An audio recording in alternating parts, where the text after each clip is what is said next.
on this episode of Ice Pilots NWT. See that oil there? That's not supposed to be there. Buffalo races against the clock to turn two low-flying short-haul water bombers into transatlantic aircraft. A Buffalo mechanic guts it out on a remote airstrip in -40. And the C-46 crew faces the toughest landing of their lives.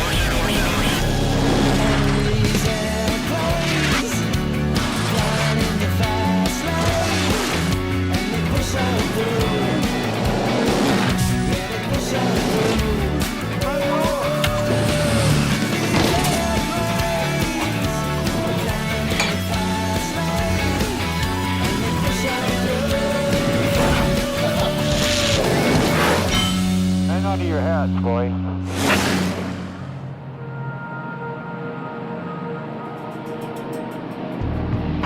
Yellowknife, Northwest Territories. Midwinter freeze is set in. It's been teetering around -40 for days. So far, the weather hasn't stopped Buffalo Joe.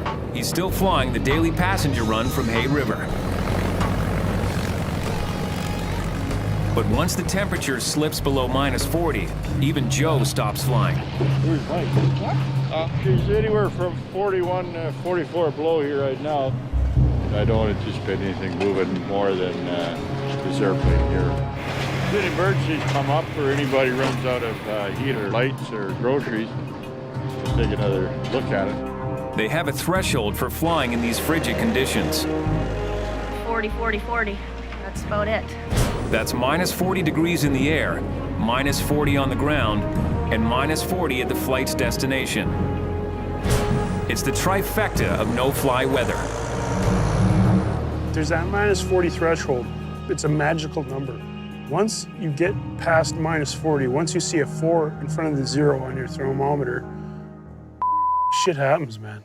At 40, 40, 40, the fleet is grounded by the cold. And that's a big problem for cargo manager Kelly Jurasovic. All of this stuff, most of it's food, and then I got bread and stuff in here. And then the freezers are full too.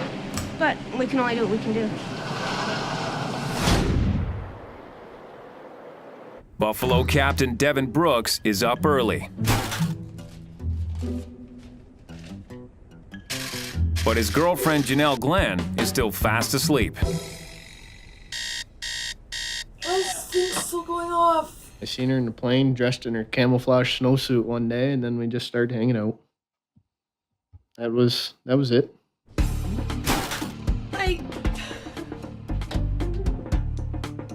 We just sort of met and kind of hung out and hit it off, I guess, and yeah. Morning, Sunshine. They're living together now. And they'll both be late for work if they don't hurry. See you at work. I drink lemon juice in the morning because it's supposed to wake you up. It doesn't really work.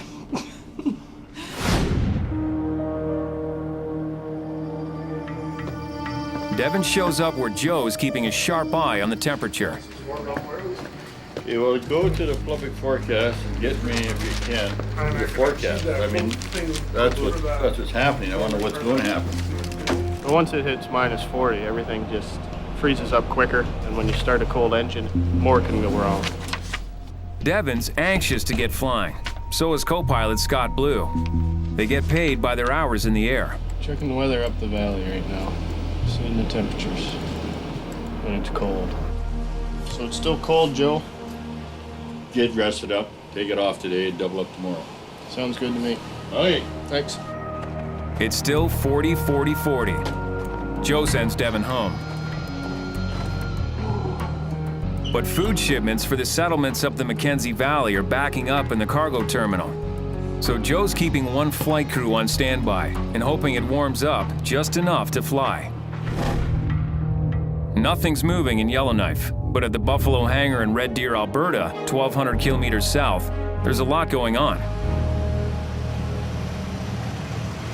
Buffalo Joe has just sold 2 CL-215 water bombers to the Turkish government. A $7 million deal that's crucial to Buffalo's bottom line during the recession.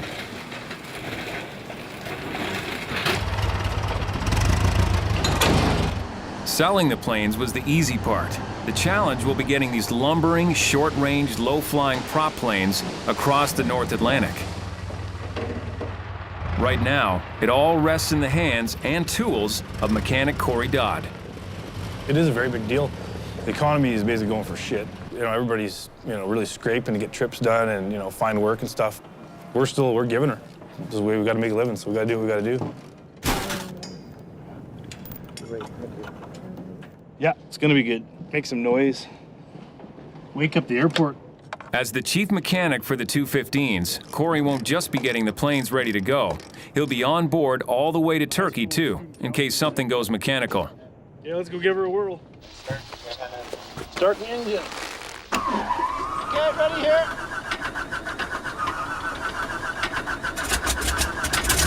Come on, you old pig.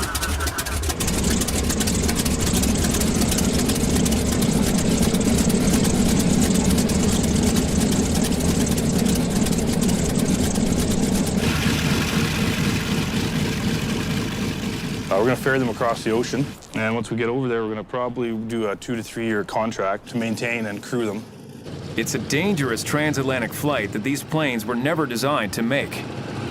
There is no alternate airport. There is no, hey, let's go land here or let's land in the bush or something. They're over the open water. And this isn't like your lake at your cottage water. This is rolling seas, high winds. The airplane behind me is not set up to be in a rock and roll and wave fest. That's weighing on Cory's wife, Sonia. She's a pilot for one of Buffalo's main competitors, and she understands the risk her husband will be taking. The 215 is a smaller airplane. It's not pressurized. It's going to be down in the weather, and it is older. There's going to be less options when they are over the ocean to even glide to safety wherever they may be. A lot of people joke that it's a boat and they couldn't be in a better airplane, but it's a big ocean, and I don't think they would last very long. Cory said goodbye to Sonia a week ago before heading to Red Deer. If he can get the planes ready in the next few days, he'll go back to Yellowknife to see her one last time before departing for Turkey. And if he can get home, Sonia's got another mission waiting for him. Well, she kind of jokingly said that she would like to conceive a child before we left. Just so if something did happen, we could carry on my legacy.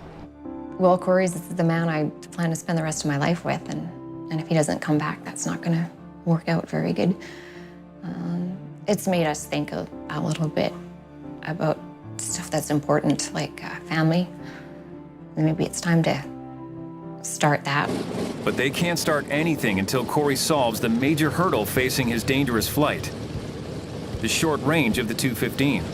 The route that we're taking across the Atlantic, the airplane actually doesn't have enough fuel or oil to do that.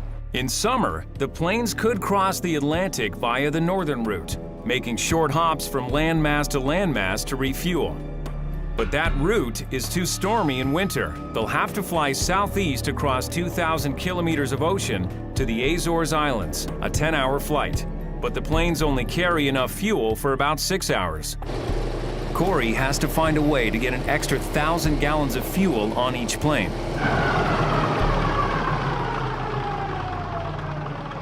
No, it's all good. I hope. Back at Buffalo HQ in Yellowknife, things are heating up. Sort of. Right now here is minus 38.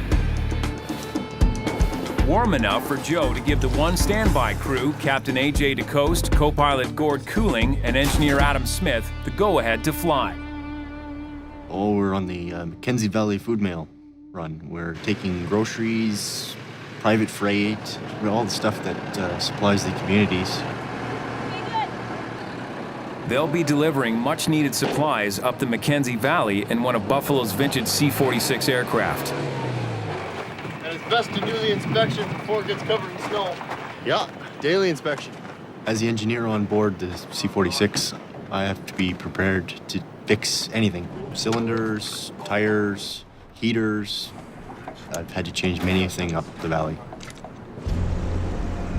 But with temperatures hovering around the 40-40-40 no-fly range, Adam, AJ, and Gord are hoping their 65-year-old piston pounder holds up on this 1,700-kilometer run.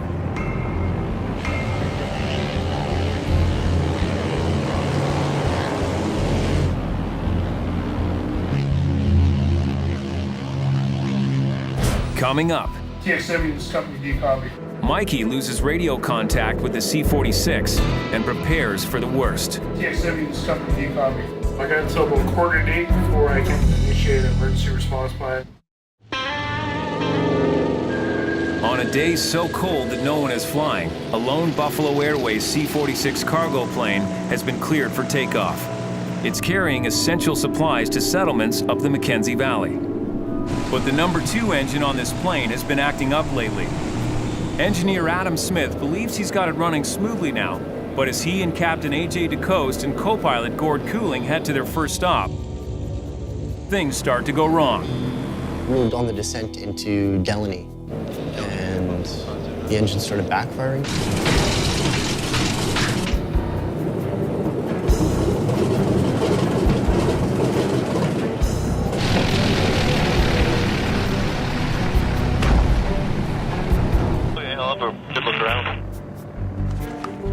Adam doesn't have much time. The engines can freeze solid within a half hour in these temperatures. He opens up the cowling and takes a look. Backfiring is not uncommon in these old 18-cylinder engines.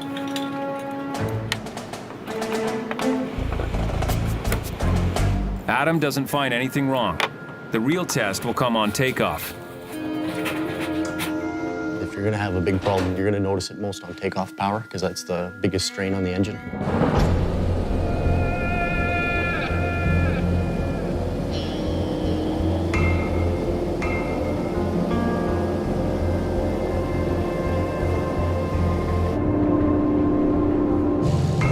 Right now we're just running at a reduced power setting and it seems to be running pretty good. It's a daily challenge for Adam to keep Buffalo's 65-year-old C-46s flying. I don't know how to describe it. It's a love. I can't believe I get paid to do this. But these planes are in Adam's blood. His father, Jim, was a legend at Buffalo Airways. My dad was the chief pilot here for 15 years. I've been around here since I was 9. I started working here when I was 12. This is sort of Jim Smith pictures. Jim Smith suffered a fatal heart attack at the age of 48 while driving a car on the tarmac at Buffalo. My dad died on December 15th, 5 years ago now. Adam looked up to Jim with great admiration as his dad, and Jimmy was very proud. 1931. He was hard on me. He actually was probably a lot harder on me than he was anybody else. 1222. He wanted me to strive, to succeed, and so he kind of toughened me up.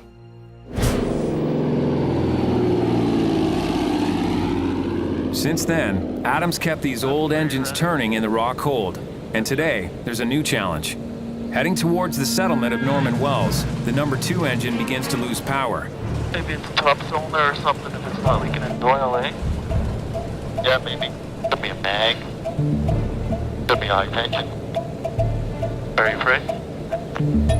AJ's anxious to get the C-46 on the ground in Norman Wells, so Adam can get another look at the faltering number 2 engine. Things are quiet at Buffalo HQ. The C-46 is the only plane in action due to the near 40-40-40 conditions. It's pretty cold. You can get the bubbles to freeze, which is kind of neat. At these temperatures, it just kind of turns into almost plastic.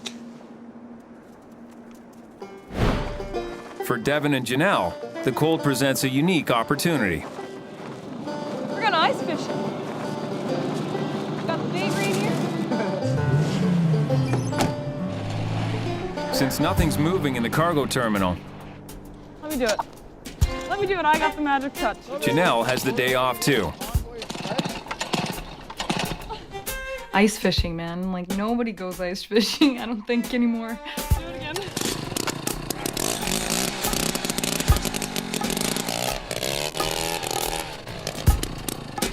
Let the games begin.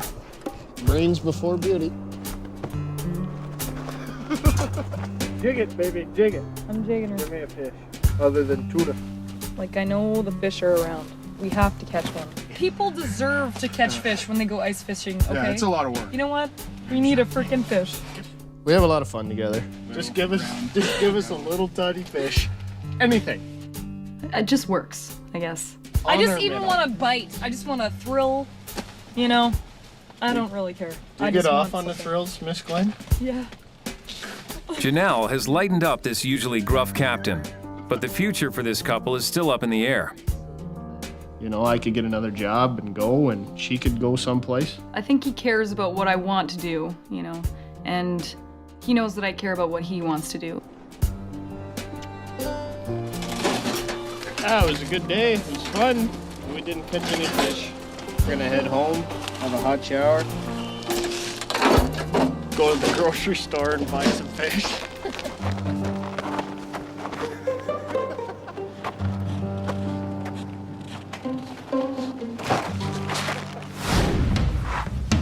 "1,200 kilometers south at Buffalo Airways hangar in Red Deer, Alberta, mechanic Cory Dodd is under the gun to figure out how to get 2 short-haul water bombers outfitted so they can make it all the way across the Atlantic Ocean. Okay.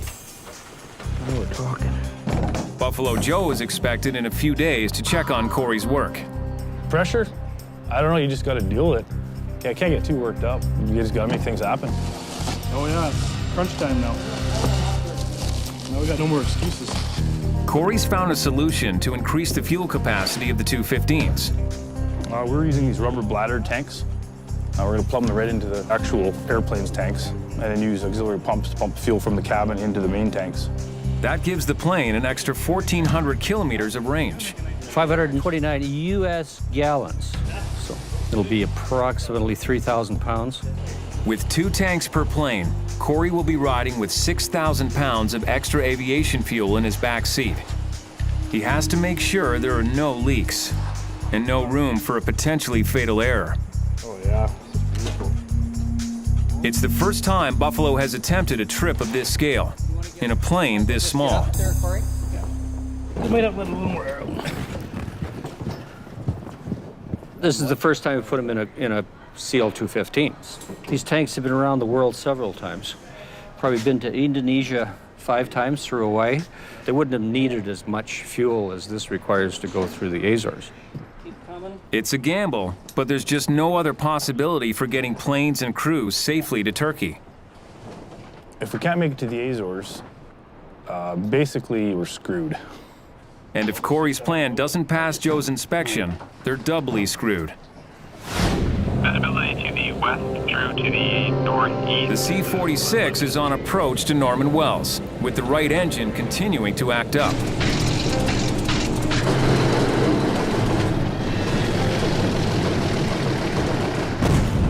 Captain A.J. DeCoste brings the plane down safely. Roger.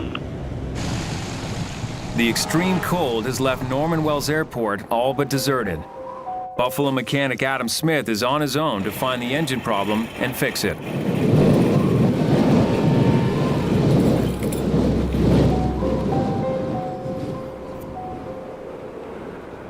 What's the temperature out here, Gord? -30s. And getting colder. 40 below, you're looking at about half an hour before that engine's frozen. With an anxious pilot looking over his shoulder, Adam has to quickly zero in on a probable cause. I don't know what caused this one. It's amazing when you have a breakdown how like seamlessly things can be fixed or repaired, depending on who you have together with you, or the same job can take a really long time. It just depends on who's leading it. Adam discovers the problem, a broken push rod. One of the push rods went through the push rod tube, so they gotta replace it. Push rods control the valves in each engine cylinder.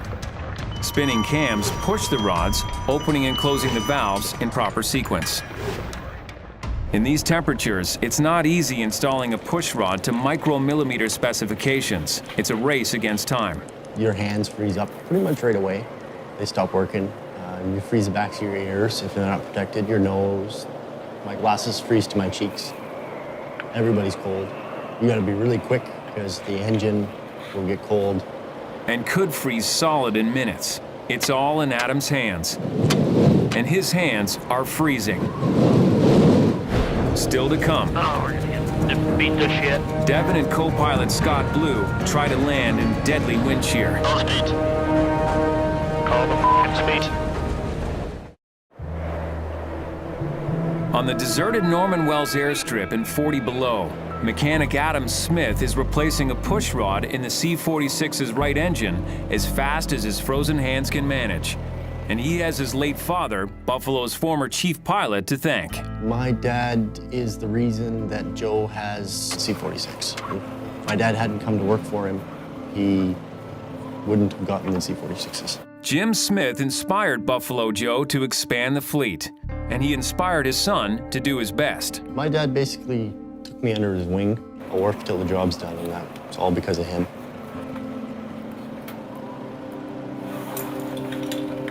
While Adam tries to fix the broken push rod with numb fingers, a bit of luck. A large portable heater is found at the deserted terminal.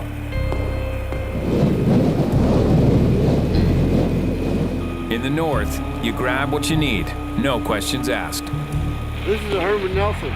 It's basically a portable heater. And it'll loosen everything up because the oil's freezing right now and you can stick things together.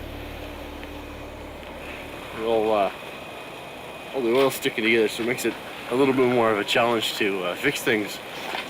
Things don't just fall apart like they should. This diesel heater could be a lifesaver. Well, if we're here for too long, it's going to be very crucial because the engine will freeze, and then we won't be able to turn it over to get it to run. It'll be too cold to start. You just break stuff. If the Herman Nelson can warm the engine and Adam's hands, he might be able to get the repair done by nightfall. Should be 1 hour from now, I hope. I would not want to spend Friday night in this. Norman Wells has a population of about 800. A small oil drilling town with little to do on a Friday night.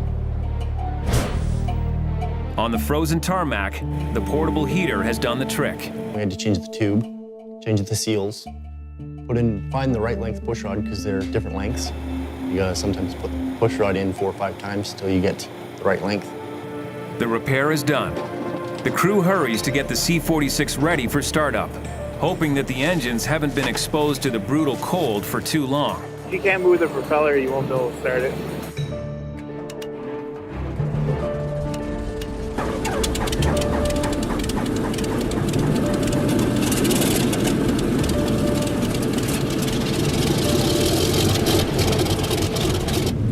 The oil pressure's coming up, the fuel pressure's normal.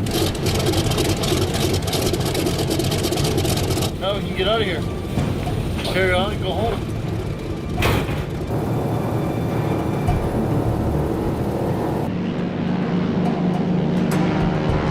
But the repair has put them over an hour behind schedule, and no one has phoned company about it.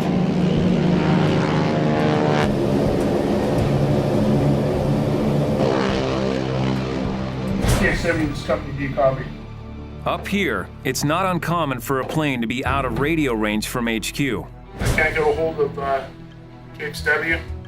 Hopefully everything's okay.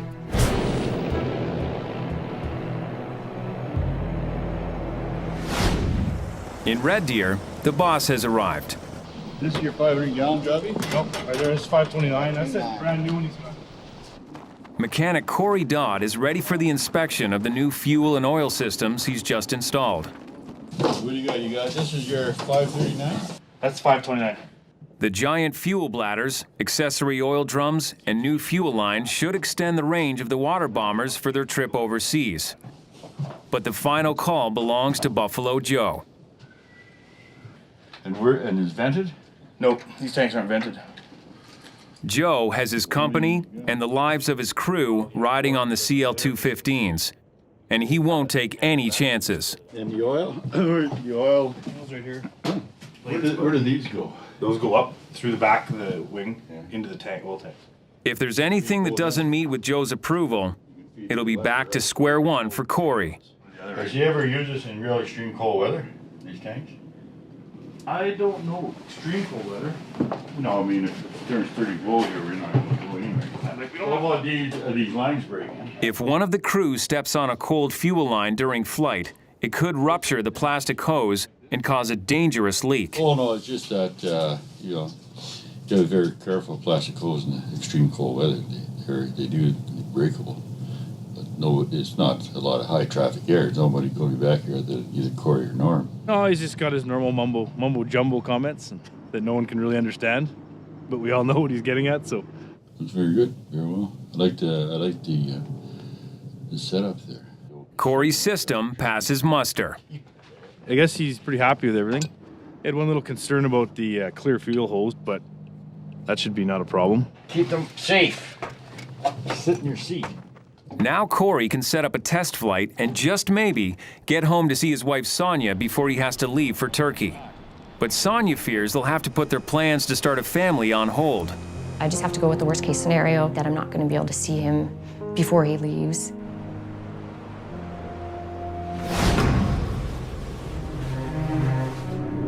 Flying in the dark, an hour from Yellowknife, the C-46 crew, AJ, Gord, and Adam, are trying not to think about their own worst-case scenario. We're running at minimum power setting right now, yeah. There could be another broken push rod, too, or mid valve or something. And there's another problem. The crossfeed's the issue, eh? Yeah, this is the crossfeed valve right here. It's very hard to move. If AJ has to close down the number 2 engine, engine number 1 will have to work harder, burning more fuel. It won't have enough in its wing tank to get them back to Yellowknife. The usual solution? Open the crossfeed valve, allowing fuel to be drawn from engine number 2's tank on the opposite wing. But the crossfeed valve is frozen. Minus 40 up here where we're flying. Not an obvious snag, so we're doing our best to try to get it back to home base.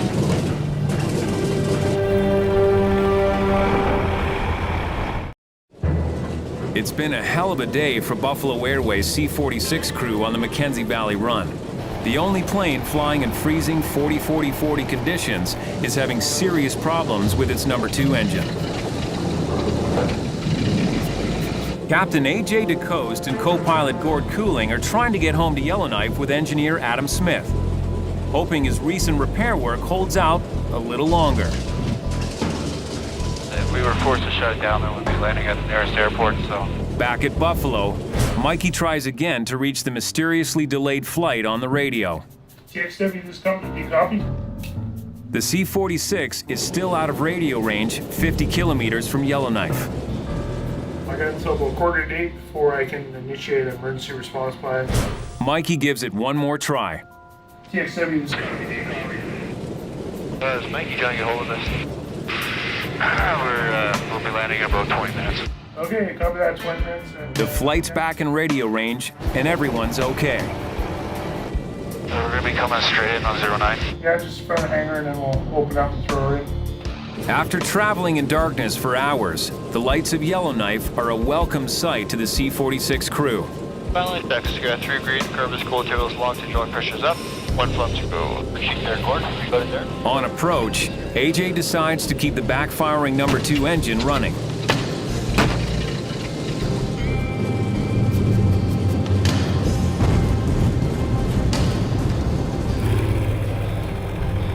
The landing is smooth, but the number 2 engine will need a complete maintenance check before this plane will fly again.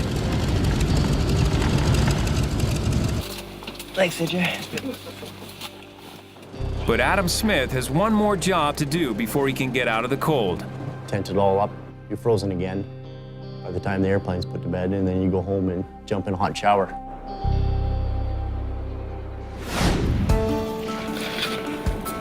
A new day in Red Deer, Alberta. Chief Pilot Arnie Schrader has arrived to take the newly retrofitted water bombers on a test flight. He doesn't get too excited. He just does what has to be done, and usually everything works out good. Arnie will also be the lead pilot on the dangerous cross-Canada and transatlantic journey to deliver the planes to the buyer in Turkey. Well, I've never done a flight that far with that type of an airplane. I've done it with Hercs and, you know, DC-8s and things like that, but not with a summertime airplane is what we're dealing with here. So weather is the biggest factor. We're flying a summertime airplane in winter conditions. The crew needs this test flight to put any fears to rest. I'll just taxi it back here, and then if everything's good, we'll blast off. Okay, sounds good.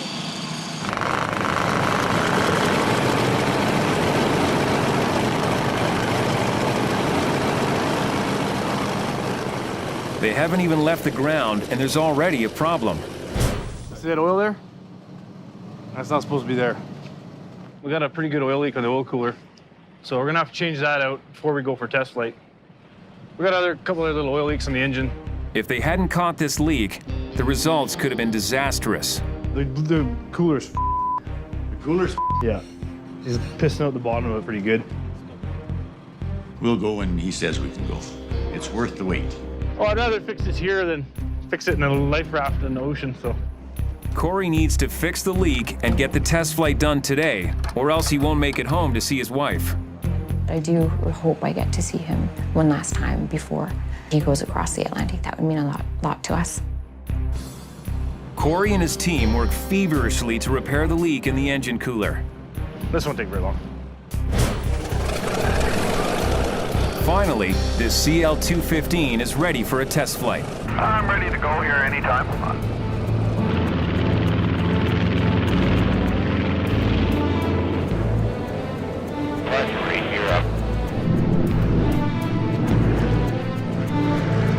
Hey, just try it, dude. Feel the difference. Oh, no. That's good, eh? This thing rolls nice, eh?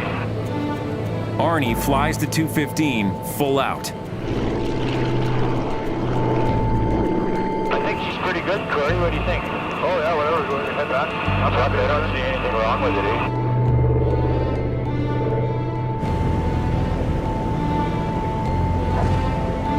That seemed to work pretty good, eh? I think so. Good.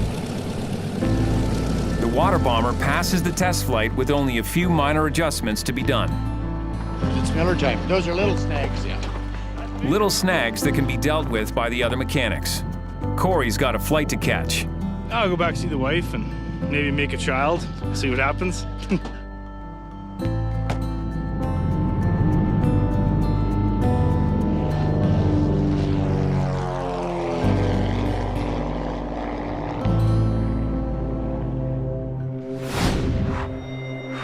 The next morning, the temperature in Yellowknife is minus 36, allowing Buffalo to resume regular service.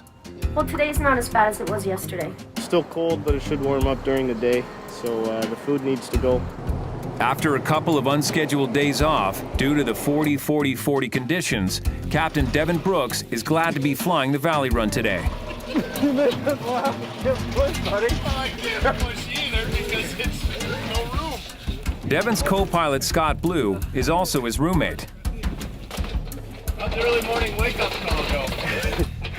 And he's noticed some changes since Devin's girlfriend Janelle Glenn moved in. I think the place gets a little cleaner. It's not quite so dirty. The decor of the apartment has certainly improved. Certain magazines aren't around as much as they used to be with Janelle around. You want the gear lever up or neutral? Neutral. Scott is Devin's friend, but in the C-46 cockpit, Devin is the boss.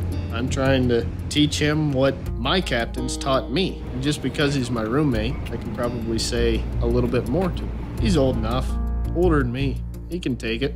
He's a man. I'm only doing it to try to make him a better pilot. It's very difficult plane to fly, and I'm still learning every day. And Scott has little choice. At 6'7", he's too tall to fly any other plane in the Buffalo fleet. I would have been checked out sooner if I could have flown the DC-3. A fellow by the name of James ended up getting that check out because he fit, I did not. I had to wait a few more months to get on the C-46. Like Scott, Devin started out at Buffalo as a co-pilot on the C-46. I was put in from float planes to C-46 co-pilot. I had a tough time. I was in the same boat. I couldn't fly the damn thing for 3 or 4 months. It's a very, very difficult airplane to fly. Once again, Adam Smith is the onboard mechanic. He knows what Scott's up against. Scott's a pretty green co-pilot. He's got maybe 600 hours in the airplane, and that's not a lot of time for that airplane. Fuel selectors. Front's here, quantity's fine. Boost pumps, go on low. Carburetor in, cold, ignition. It's clicking for Scott now. He's getting better and better and better. Send pre-takeoffs are complete. On that power, Buffalo 508, run up complete, ready for takeoff. Buffalo 508, rate turn up, clear takeoff, runway 15. 508. They're on their way. Today's Valley Run will not only test Devin and Scott's mettle as flyers, It will test their friendship as well.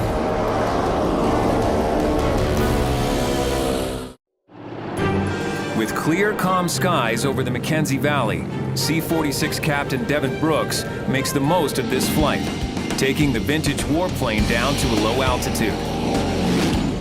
Look at that. Up here, you got the freedom to fly around, see different things. It gives you the perspective on how fast you're actually flying. Probably makes you a better pilot too, because you're paying attention more.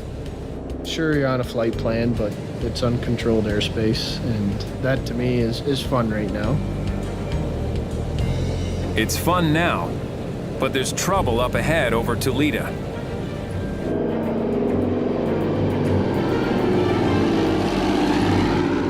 Located at the junction of the Mackenzie and Great Bear Rivers, Toledo means where the rivers meet in Dene. You got the two rivers coming together. You got the big rock for turbulence coming out of a valley into another valley. So you get some pretty interesting winds and it can be pretty rough in there.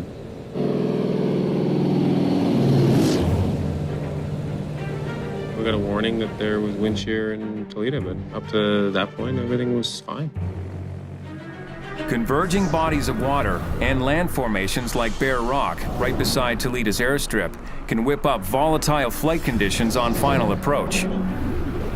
Coming over the trees, the airplane drops out of the sky. We can't do that. Because of its shape, the C-46 is extremely vulnerable in wind shear. Big fat body, not very long, so it can get twisted and tossed. And when your crosswinds are changing all the time, it just isn't a good scenario whatsoever. Wind shear is a very hard thing because everything looks normal. You're flying along, bang. It's like a thief in the night takes away your ability to fly. So it's scary. Back in Yellowknife, the Buffalo staff have heard the weather warning for Toledo. And that has Devin's girlfriend, Janelle, worried about his safety. There's only a certain amount of wind that the 46 can handle, like in a crosswind. So across like the runway, whatever they're landing on. And you know, if it's bad, then they can really crash. Yeah.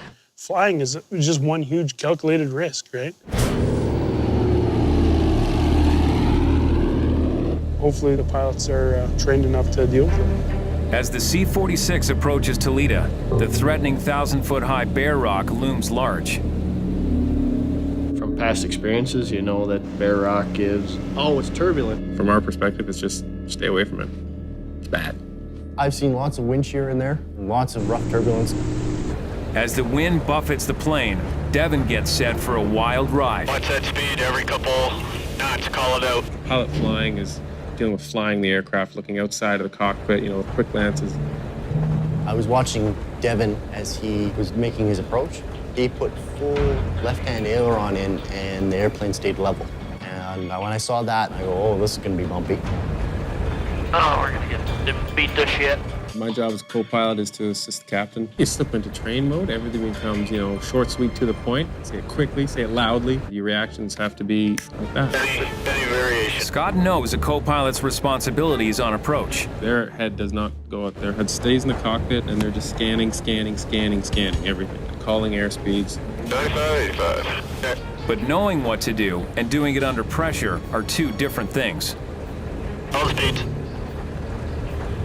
Call the f***ing speed. Roger that. He doesn't need to look outside. His job is just to take care of the stuff in the plane, call the speeds. Call the speeds, it's vital. Every 5 knots, if not 2. I just told him call the speeds, every 5 knots and any fluctuation.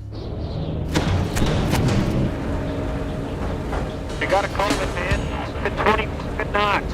I'm gonna get fucking pissed off here. In a life and death situation, there's no mincing words. He just didn't have his head in the plane enough. Devin needed somebody to vent on, and Scott was right there, and that's kind of the co-pilot's job, is to get vented on. A sudden gust hits the 46 like an oncoming train. The plane suddenly loses speed and altitude.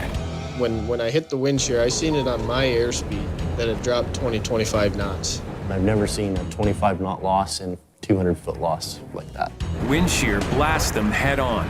Put the gear down, flaps down, you know, you drop too much more, you can stall. A sudden top wind could slam the plane to the ground.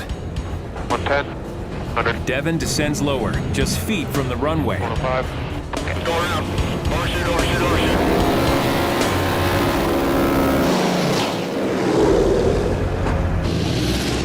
Not bad. Devin overshoots the runway, aborting the landing. But he's not giving up. I'm gonna come in from the other side. He's going to give it one more try. I was thinking we should have left after the first one.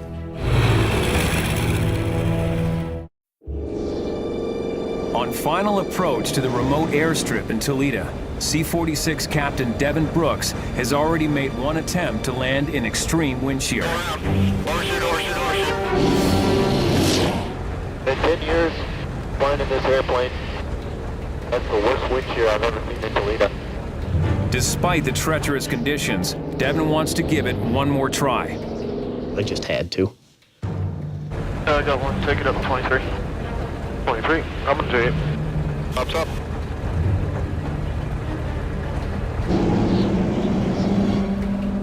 The wind shear was nasty. The airspeed was fluctuating. The plane was getting tossed around a little too much. It's not something to be toyed with in any way, shape, or form. Well, he doesn't really have something to prove, but he's got to at least try as hard as he can to get the airplane in. And Scott, his roommate and co-pilot, is focused and ready this time. Just take a look outside, make sure everything's fine. Looks good, I'm all right. Yeah. The second shot, we came around in a different pattern. I tried to stay over the Mackenzie River a little bit, see if it was any calmer. 85. 95. 90. Full flat. Running. 86, 93. It was my decision, and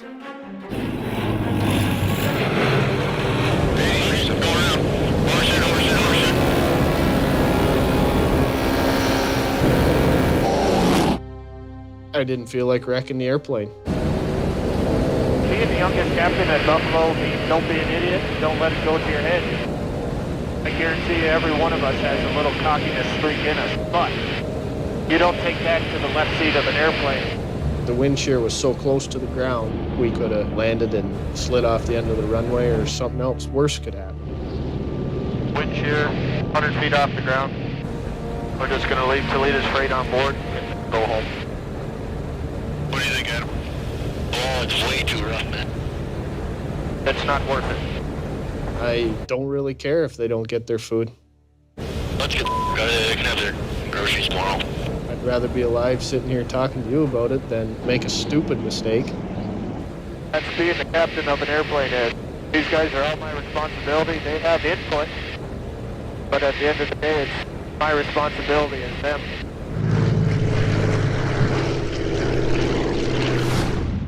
Okay, you ready?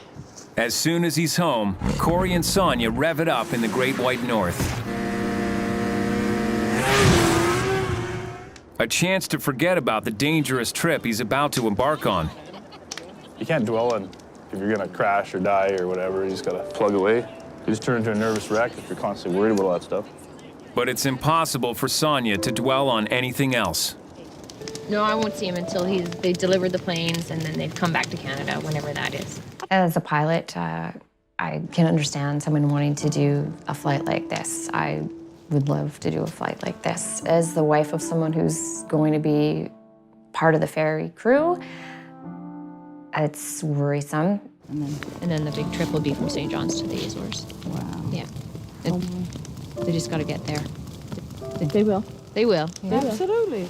They are risking their lives, and I don't want to lose my husband over something like this. Scary, but exciting. Cory volunteered for this assignment, and there's no turning back now.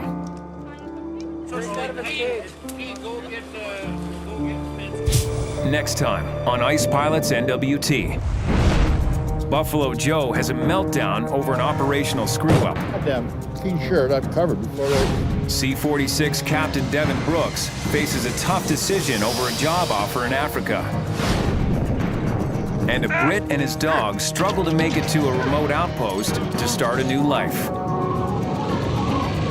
I feel like I'm in a Second World War movie, just about to get on one of these bloody things.